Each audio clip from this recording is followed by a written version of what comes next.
नमस्कार प्यारे विद्यार्थियों, आज हम क्लास 12th केमिस्ट्री का लेसन 2 सॉल्यूशन स्टार्ट करेंगे। इसमें सबसे पहले देखिए सॉल्यूशन बेसिक टर्म है, पहले भी हम पढ़ चुके हैं। होता क्या है? Solution is nothing but it is a homogeneous mixture of 2 और more chemically non reacting substances. Meaning क्या हुआ? सॉल्यूशन क्या है? 2 या 2 से ज़्यादा केमिकली नॉन रिएक्टिंग सब्सटेंस का क्या होता है? एक होमोजीनियस मिक्सचर होता है। फॉर एग्जांपल, इफ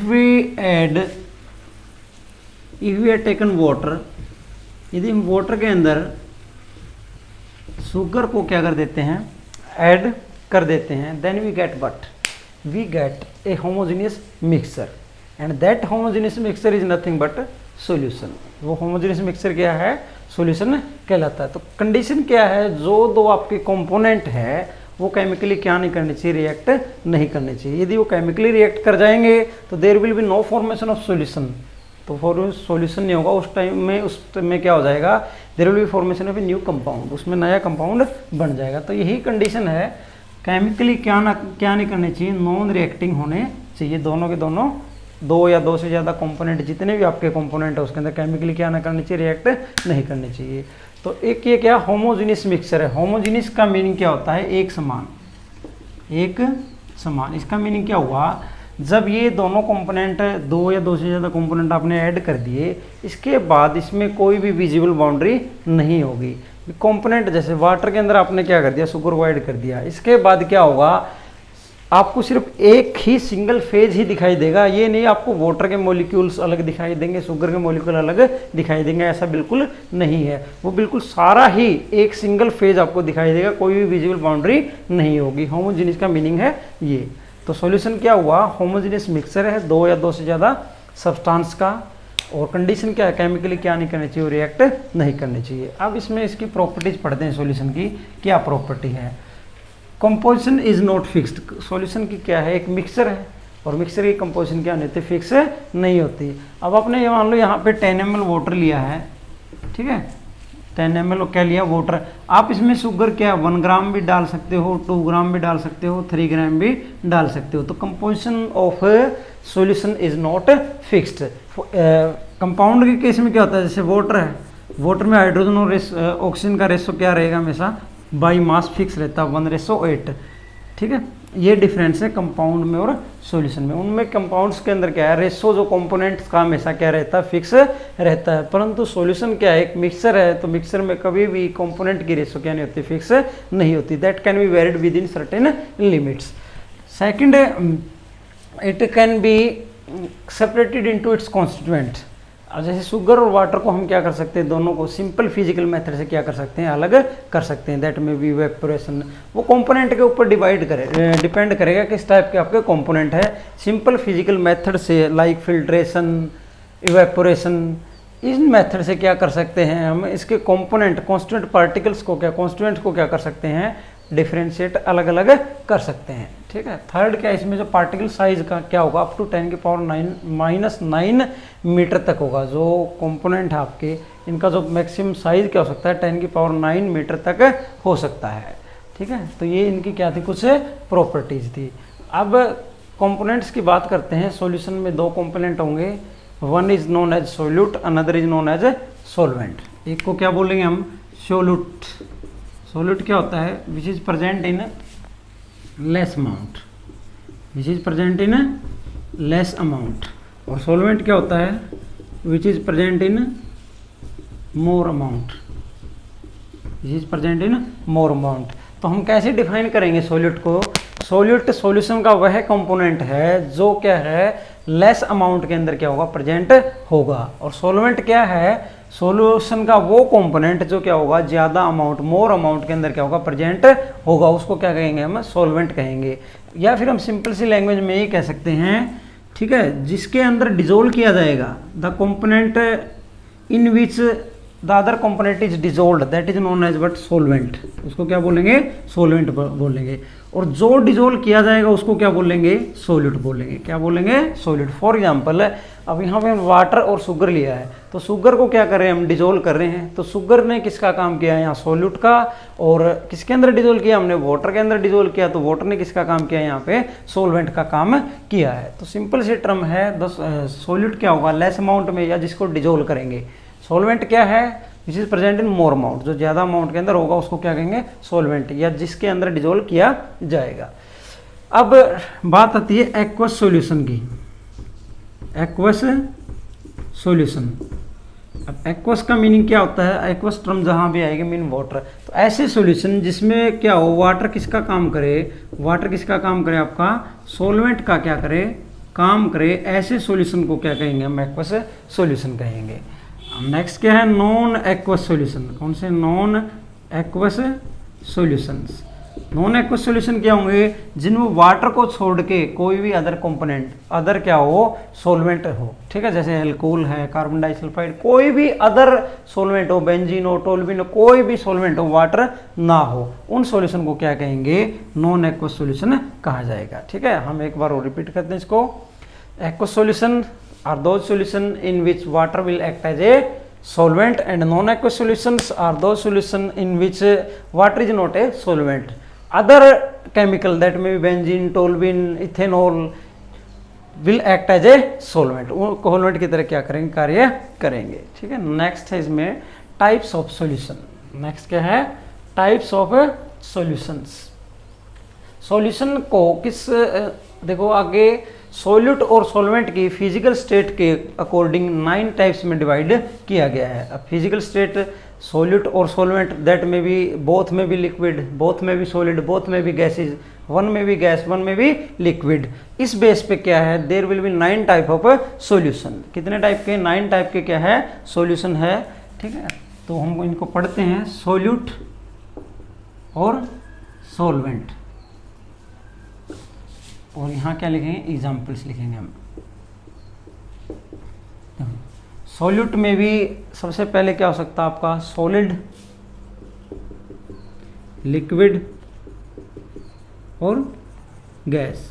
और सॉलिड क्या होगा आपका, मान लिया सबसे पहले हम क्या लेते हैं, सॉलिड लेते हैं। क्या लेते हैं, सॉलिड लेते हैं। ठीक है, जो फर्स्ट टाइप बनती है, फर्स्ट टाइप क्या है आपका, solid in solid. Solid in solid, आपने क्या किया है, एक सॉलिड को दूसरे सॉलिड में क्या किया, डिजोल्व किया है। तो क्या बनेगा, जो सॉल्यूशन बनेगा, सॉलिड इन सॉलिड बनेगा। इसके एग्जांपल्स क्या आते हैं, हम जो देखते हैं, एलॉयज, जितनी भी मिश्र धातुएं होती है, ठीक है, alloys, for example steel, brass, bronze, ठीक है, स्टील, ब्रास, ब्रोंज, ये जो एग्जाम्पल है, ये किसके सारे, these are the example of solid in solid. ये सभी होमोजेनियस मिक्सचर होते हैं। क्या होते हैं, होमोजेनियस। जैसे ब्रास है, ब्रास क्या होता है, कॉपर प्लस टिन, कॉपर और टिन, सॉरी कॉपर और जिंक। और ब्रोंज क्या होता है, copper plus tin. These are the homogeneous mixture of two metals. दो मेटल का क्या होते हैं, होमोजेनियस मिक्सचर होते हैं। ठीक है, एक बार जो एलॉयज बन गए, जैसे स्टील के बर्तन होते हैं, स्टील होता है, उसमें हम कॉन्स्टिट्यूएंट पार्टिकल को अलग अलग नहीं देख सकते, अलग अलग कंपोनेंट को हम नहीं देख सकते, वो होमोजेनियस ही होगा। नेक्स्ट क्या है, liquid in solid. Liquid in solid. तो जो पहले लिखा है सोल्यूट है, जो बाद में लिखा है हमने क्या है, सोलवेंट है। तो सॉलिड क्या है, लार्ज अमाउंट में, और लिक्विड क्या है, लेस अमाउंट में। इसमें क्या आएगा आपके example, hydrated salt. Hydrated salt, कौन से salt, hydrated salt. For example CuSO4 5H2O, FeSO4 7H2। These molecules of water are known as what, water of crystallization.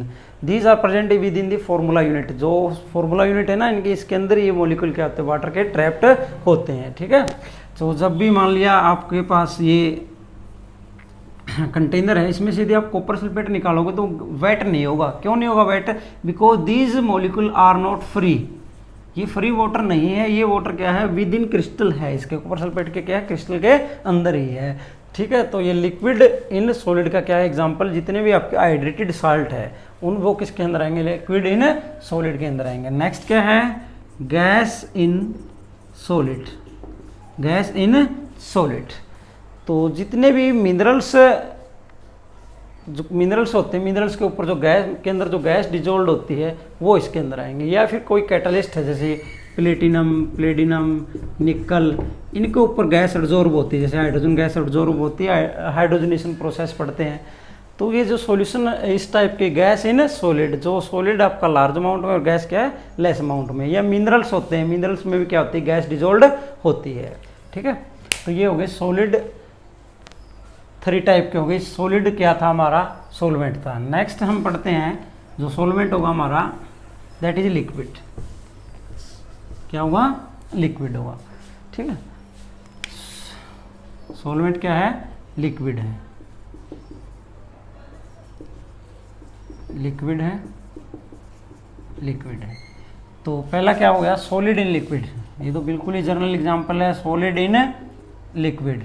ठीक है, salt plus water, salt plus water, salt और water का जो solution है क्या है, सॉलिड इन लिक्विड है। Next क्या है, liquid in liquid, liquid in liquid, ये भी कॉमन सा एग्जांपल है। ठीक है, ethanol plus water, ethanol plus water, that is the example. ठीक है, ethanol plus water, methanol plus water. Next क्या है, gas in liquid, gas in liquid. इसके अंदर क्या आते हैं, जितने भी आपके एरेटेड ड्रिंक्स है, जैसे कोल्ड ड्रिंक्स है।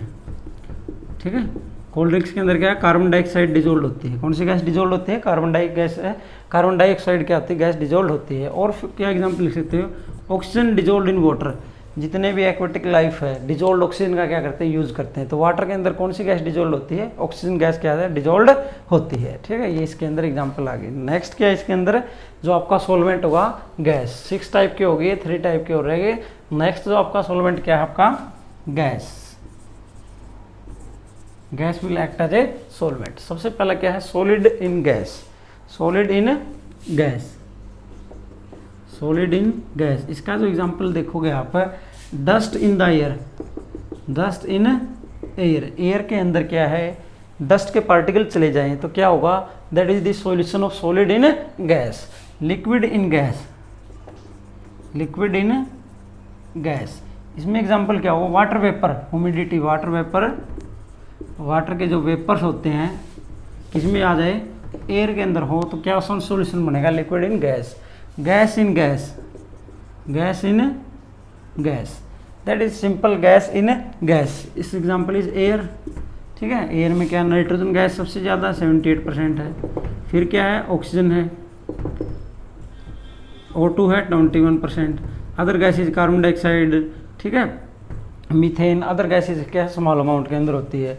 तो that gas act as a solvent, other component will act as a solute, that is the example. These are the 9 types of solution based upon the physical state of solute and solvent. Next क्या है इसमें, concentrations, expressing the concentration of a solution, expressing the concentration of a solution. सबसे पहले देखते हैं concentration क्या होता है, what is the concentration. Concentration Hindi में इसको बोलते हैं सांद्रता। अभी कंसंट्रेशन हमें क्या चीज़ को बताए, किस चीज़ को बताएगी। कंसंट्रेशन क्या होती है किसी भी सॉल्यूशन की, कंसंट्रेशन इज डिफाइंड एज, ठीक है, concentration is defined as amount of solute present in given amount of solution or solvent, present in the given amount of solute and solvent, या फिर नॉन अमाउंट। गिवन की जगह हम क्या लिख सकते हैं, गिवन की जगह क्या लिख सकते हैं, non amount, in the non amount of solution और सोलवेंट। तो कंसंट्रेशन क्या होती है, दिए हुए सॉल्यूशन के अंदर कितना सोल्यूट है, या दिए हुए सॉल्वेंट के अंदर कितना सोलवेंट प्रेजेंट है, हमारा सोल्यूट प्रेजेंट है, सॉरी, ठीक है। तो कंसंट्रेशन क्या बताएगी हमें, ये बताएगी भी गिवन सॉल्यूशन के अंदर सोल्यूट की मात्रा कितनी है, या गिवन सॉल्वेंट के अंदर सोल्यूट की मात्रा कितनी है, ठीक है। अब इसको एक्सप्रेस करने के अलग अलग टर्म हो सकती है, हम वो ग्राम में भी शो कर सकते हैं, मोल्स में भी शो कर सकते हैं, ग्राम इक्विवेलेंट के टर्म में भी क्या कर सकते हैं, शो कर सकते हैं, परसेंटेज के टर्म में भी क्या कर सकते हैं, शो कर सकते हैं। तो अलग अलग कंसंट्रेशन टर्म आएंगी, बात वो एक ही बताएंगे, सभी बताएंगे, कंसंट्रेशन नहीं, but there will method will be the different. In some cases there will be mole per litre, there will be in some cases there will be gram per litre, in some cases there will be gram equivalent per litre. तरीका अलग अलग है show करने का, but चीज़ एक ही है, concentration ही वो solution की क्या करेंगे, बताएंगे। ठीक है, तो सबसे पहला जो कंसंट्रेशन टर्म आती है परसेंटेज, परसेंटेज फर्स्ट टर्म जो आती है परसेंटेज। ठीक है, percentage can be expressed by mass और परसेंटेज बाय वॉल्यूम। परसेंटेज का मीनिंग क्या हुआ, amount of solute, amount of solute percentage by मास पढ़ रहे हैं पहले, परसेंटेज बाई मास का मीनिंग क्या हुआ। ठीक है, percentage by mass and percentage by volume. अब दोनों केसेज में हो सकती है ये सॉलिड डिजोल्ड इन लिक्विड और लिक्विड डिजोल्ड इन लिक्विड। ठीक है, percentage by mass mean the mass of solute या amount of solute present in 100 gram of the solution, 100 gram of the solution. ठीक है, परसेंटेज का मीनिंग क्या हुआ, by mass amount of solute present in the 100 gram of the solution. 100 gram solution में आपका कितना solute है। ठीक है, अब सॉल्यूट का भी क्या लिया है, सॉल्यूट का भी मास है ये है, तो इसको क्या लिखेंगे, W by W, wait by wait, यदि दोनों ही कंपोनेंट ग्राम में लिए हैं। तो ये वेट बाई वॉल्यूम कब बन जाएगी, व्हेन वी से amount of solute in gram present in 100 ml और of the solution, amount of solute in gram present in the 100 ml of the solution, तब क्या बन जाएगी, वेट बाई वॉल्यूम बन जाएगी। ठीक है, for example we have 10% Na2CO3 solution, W by W, it's meaning is but, इसका meaning क्या हुआ, 10 gram Na2CO3 is present in 100 gram of solution, 100 gram of solution. इसका मीनिंग ये हुआ W बाई W। और W बाई V का meaning क्या हुआ इसी का, ठीक है, क्या होगा meaning, 10 gram of Na2CO3 is present in 100 ml of solution. तो ये ही सिंपल सा डिफरेंस है वेट बाई वेट और वेट बाई वॉल्यूम का। ठीक है, now if we have to prepare a solution, यदि आपको 10% सॉल्यूशन बनाना है Na2CO3 का लैब में, तो हम कैसे बनाएंगे। ठीक है, ये 10% सॉल्यूशन यदि प्रिपेयर करना, सबसे पहले क्या करेंगे, 10 ग्राम क्या लेंगे हम, Na2CO3 लेंगे। ठीक है, 10 ग्राम क्या लिया, Na2CO3 लिया, और उसमें को स्मॉल अमाउंट ऑफ वाटर में क्या करेंगे, डिजोल्व कर लेंगे, स्मॉल अमाउंट में क्या कर लेंगे, डिजोल्व कर लेंगे। और फिर क्या करेंगे, वाटर डालते रहेंगे, कब तक डालते रहेंगे, जब तक हमारा सॉल्यूशन सारा कितना ना हो जाए, 100 ml ना हो जाए। ठीक है, ये ध्यान रखना, टोटल वॉल्यूम कितना हो जाएगा, 100 ml। उस 100 ml में आपका सॉल्यूट भी है और सॉल्वेंट भी है। ये नहीं करना भाई 10 ग्राम अलग से हम Na2CO3 ले लें और 100 ml यदि हम वाटर ले लें तो वो 10% नहीं होगा। टोटल सॉल्यूशन कितना हमारा 100 ml है, इसी के अंदर क्या आपका 10 ग्राम Na2CO3 है। ठीक है, in case of liquid dissolve in liquid, liquid यदि लिक्विड में डिजोल्व है उसके केस में हम क्या कर सकते हैं, V by V, amount of solute in ml present in 100 gram of the 100 ml of the solution, ये मीनिंग होगा उसका। ठीक है, लिक्विड के केस में होगा volume of solute present in volume of solute present in 100 ml of the solution, 100 ml of the solution, इसको क्या कहेंगे हम, V बाई V कहेंगे। ठीक है, फॉर एग्जांपल 10% इथेनॉल, इसका मीनिंग क्या हुआ, 10% इथेनॉल का मीनिंग क्या हुआ, 10 ml क्या लिया अपने, इथेनॉल है, और 90 ml क्या आपका वाटर है। That is the meaning of 10% ethanol. ठीक है, और इसके अंदर किसी भी यदि मान लो मास परसेंटेज निकाल लियो किसी भी कंपोनेंट की, मास परसेंटेज ऑफ कंपोनेंट, ठीक है, जैसे मार्क्स की परसेंटेज निकालते हैं, यदि किसी एग्ज़ाम में हम 450 नंबर लेते हैं, किसमें से 500 में, तो कितना परसेंट हुआ, टोटल नंबर कितने 450 आए हैं, किसमें से 500 में से मल्टीप्लाई क्या कर देंगे 100, 90% आएगा। इसी प्रकार किसी कंपोनेंट का मास परसेंटेज निकालना हो, उसका खुद का mass of the component, mass of component divide by total mass किसका, सॉल्यूशन का, ठीक है। उस सॉल्यूशन में कंपोनेंट का मास कितना है, टोटल मास किसका, सॉल्यूशन का, मल्टीप्लाई किससे कर दें हम 100 से कर दें, तो क्या लिख जाएगी, mass percentage of the component हमारे पास आ जाएगी, ठीक है। तो ये पहली कंसंट्रेशन टर्म थी हमारी, क्या, परसेंटेज। नेक्स्ट क्या है, strength. Next is what, strength.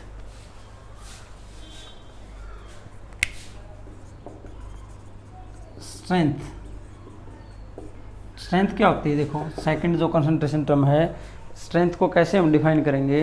The strength of a solution is defined as amount of solute in grams present per liter और 1 लीटर, एक ही बात है, पर लीटर बोल दो या 1 litre. As defined as the amount of solute in gram present per litre of the solution. Per litre solution में कितने ग्राम आपका क्या है, सोल्यूट प्रेजेंट है, इस कंसंट्रेशन टर्म को हम क्या कहेंगे, that will known as strength. इसको क्या कहेंगे, स्ट्रेंथ कहेंगे। For example if we have 4 litre solution, कितने लीटर सॉल्यूशन हमारे पास है, 4 लीटर क्या है, सॉल्यूशन है, ठीक है। 4 लीटर सॉल्यूशन में सोल्यूट कितना है, 16 ग्राम है। कितना ग्राम है, 16 ग्राम सॉल्यूशन है। तो सिंपल, ठीक है, वो जिस प्रकार वर्क एंड टाइम के जो क्वेश्चन होते हैं एक एक नियम के, वही यूज़ करना हमें, इसके अंदर ज़्यादा कुछ नहीं है। 4 लीटर प्रेजेंट है किसके अंदर, 16 ग्राम के अंदर।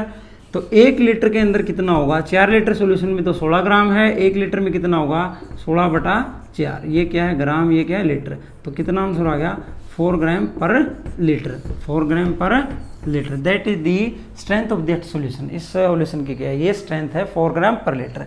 तो यहाँ से हम फॉर्मूला ड्राइव कर लेते हैं स्ट्रेंथ का।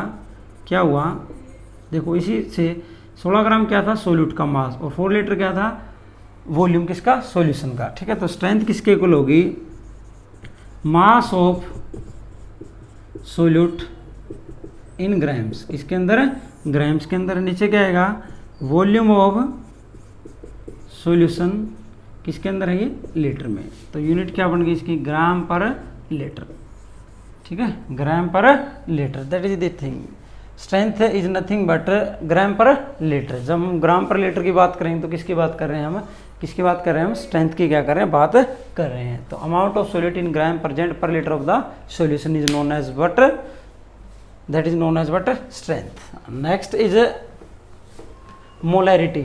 Next is but molarity. Next is but molarity.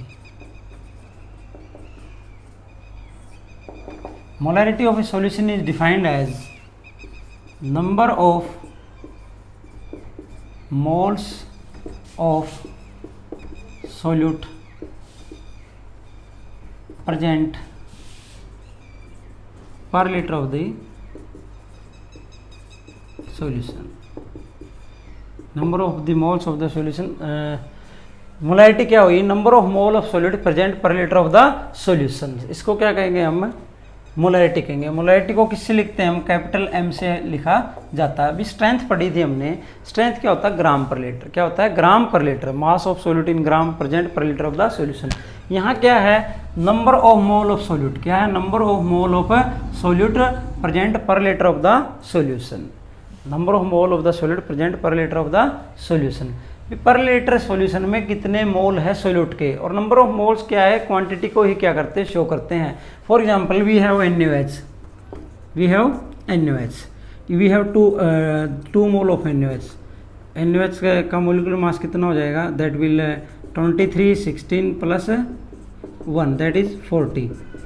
तो 2 मोल का कितना हो गया, 80 ग्राम, ठीक है। यदि हम कह दें 80 ग्राम प्रेजेंट है 1 लीटर के अंदर, 80 ग्राम प्रेजेंट पर लीटर के अंदर, ये तो ये क्या बन गई, स्ट्रेंथ हो जाती है। क्या हो जाती है, स्ट्रेंथ। और यदि हम ये कह दें 2 मोल प्रेजेंट है 1 लीटर में, तो क्या बन जाती है, मोलैरिटी। क्या बन जाती है आपकी, मोलैरिटी।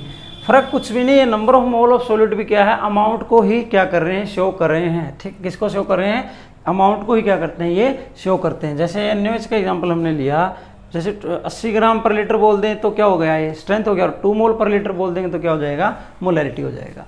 जस्ट टर्म्स का ही फर्क है, चीज़ दोनों में एक ही है। तो देखो number of moles present per litre of the solution, वही एग्जांपल करते हैं। जैसे हमने 4 लीटर हमारे पास सॉल्यूशन है, इसके अंदर किसी सब्सटेंस के 8 मोल है। ठीक है, तो 1 लीटर में कितने मोल होंगे, 8/4 ये मोल है, और ये क्या है, लीटर है। तो कितना आंसर आ गया, 2 मोल पर लीटर। 2 मोल पर लीटर। तो मोलैरिटी की यूनिट्स क्या बन जाती है, मोल पर लीटर। ठीक है, मोल पर लीटर, या फिर इसको कैपिटल एम से भी लिख देते हैं। तो मोलैरिटी एम किसके इक्वल आ गया बेटा, number of moles of solute, number of moles of solute divide by number of mole of solute divide by volume of solution in litre. Volume of solution in litres, ये क्या बन जाता है, molarity का आपका formula बन जाता है। Number of mole of solid divide by volume of the solution in litre. तो और देखो इसमें क्या लिख सकते हैं, molarity M that is equal to number of moles क्या होते हैं, that is equal number of moles भी कंपोनेंट के क्या होते हैं, given mass divide by molar mass. Given mass divide by molar mass क्या होते हैं, किसी भी कंपोनेंट के नंबर ऑफ मोल्स निकालने का क्या है, ये फॉर्मूला है। गिवन मास को यदि मोलर मास से क्या कर देते हैं, डिवाइड कर देते हैं। यदि हम क्या करें, W divide by mm is molar mass. Number of मोल क्या बन गए, सोल्यूट का मास ये किस में है, ग्राम में, और ये क्या molar mass, multiply by volume, volume किस में है, लीटर के अंदर। ठीक है, तो अब ये टर्म देखें जो हमने ब्रैकेट के अंदर ये ली है, ये टर्म देखें, मास of solute in gram divide by volume of solution in litre. अभी इससे पहले वाली टर्म हमने पढ़ी थी, ग्राम पर लीटर क्या होता है, स्ट्रेंथ। तो मोलैरिटी क्या बन जाती है यहाँ से, molarity is nothing but strength divide by molar mass. Molarity is equal to strength divide by molar mass. Strength को किससे डिवाइड कर दें, मोलर मास से डिवाइड कर दें, या फिर आप ऐसे लिख लो, स्ट्रेंथ किसके इक्वल आ गई, molarity multiply by molar mass. इन दोनों की मल्टीप्लाई से क्या निकालोगे आप, स्ट्रेंथ निकाल सकते हैं। Strength is that is the formula of molarity. और इसी में यदि हम वॉल्यूम किस में हो, वॉल्यूम किस में आ जाए, यदि ml में लेंगे तो यहाँ पे क्या आ जाएगा, 1000 आ जाएगा। क्या आ जाएगा, 1000। इस फॉर्मूले का हम क्या है, न्यूमेरिकल्स के अंदर क्या करेंगे, यूज करेंगे। ठीक है, स्ट्रेंथ यहाँ से हम देख सकते हैं, स्ट्रेंथ क्या होता है, strength is gram per litre, और मोलर मास क्या होता है, ग्राम मोल इनवर्स। तो ग्राम से ग्राम कट जाता है, ये क्या बच गया, mole per litre, that is molarity, that is molarity. और जैसे न्यूमेरिकल में हमें काम आएगी ये बातें, what is the meaning of 2 molar, what is the meaning of 2 molar solution. 2 molar solution का मीनिंग क्या है, it's meaning is that 2 moles are present in 1 litre of the solution. 1 litre का मतलब क्या हुआ, 1000 ml सॉल्यूशन के अंदर कितने मोल है, सॉल्यूट के 2 मोल है। ठीक है, कितने मोल है, 2 mole. If you have taken 250 ml of this, यदि हमने इसका 250 ml लिया है तो उसमें कितने मोल होंगे। तो ये न्यूमेरिकल के अंदर ये टर्म्स काम आती है। देखो 100 ml में कितने मोल हुए, 2, तो 1 ml में कितना हुआ, 2 डिवाइड बाय 1000 निकालना किसमें हमने, 250 में। ठीक है, तो क्या आया, there will be 1/2 equal to 0.5 moles.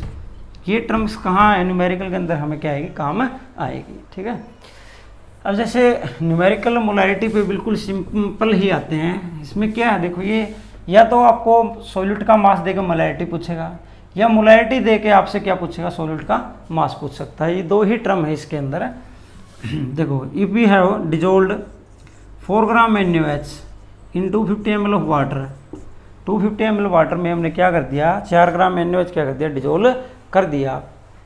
तो what will be the molarity of the solution, उस सॉल्यूशन की मोलैरिटी क्या होगी। ठीक है। तो मोलैरिटी हमें निकालनी है। मास ऑफ सोल्यूट कितना है, दैट विल बी 4, और NaOH का मोलर मास कितना हुआ 40, टोटल वॉल्यूम कितना सॉल्यूशन का 250 ml, दैट मल्टीप्लाई बाय 100, ठीक है, 1000 सॉरी। यदि ये ml में है तो यहाँ 1000 आएगा, लीटर में आएगा तो 1000 नहीं आएगा। तो इसको सोल्व करेंगे, ये 4 10 that is equal to 0.4 molar या मोल पर लीटर। और इसी क्वेश्चन को ऐसे पूछ ले, एक सॉल्यूशन जिसकी मोलैरिटी कितनी है 0.4 है और कितना बनाया आपने 250 ml बनाना है टोटल, तो उसके लिए आपको सोडियम हाइड्रोक्साइड कितना लेना पड़ेगा, सोडियम हाइड्रोक्साइड कितना लेना पड़ेगा। तो हम यही फार्मूला लगाएंगे, मोलैरिटी 0.4 है, वेट हमें ये निकालना है W नहीं पता, बट ये 40 मोलर मास पता है, बनाना कितना टोटल 250 दैट इज 1000, ठीक है। तो इसको सोल्व करेंगे तो W की वैल्यू कितनी आएगी, दैट विल बी 4 ग्राम। तो इस टाइप के क्वेश्चन है मोलैरिटी का। और टेम्परेचर देखो, वॉल्यूम आ गया तो वॉल्यूम और टेम्परेचर के साथ क्या होगा, चेंज होगा। So molarity will also change with the temperature, molarity भी क्या होगी, टेम्परेचर के साथ क्या होगी, चेंज होगी, ठीक है। तो 3 कंसंट्रेशन टर्म आज हमने पढ़ ली। परसेंटेज, स्ट्रेंथ, परसेंटेज मीन 100 के अंदर 100 ग्राम या ml सॉल्यूशन में कितना सॉल्यूट है, स्ट्रेंथ क्या होता है gram per litre, and molarity is nothing but it's mole per litre. तो 3 कंसंट्रेशन टर्म पढ़ लिए हमने, बाकी हम क्या है नेक्स्ट लेक्चर के अंदर करेंगे। Thank you.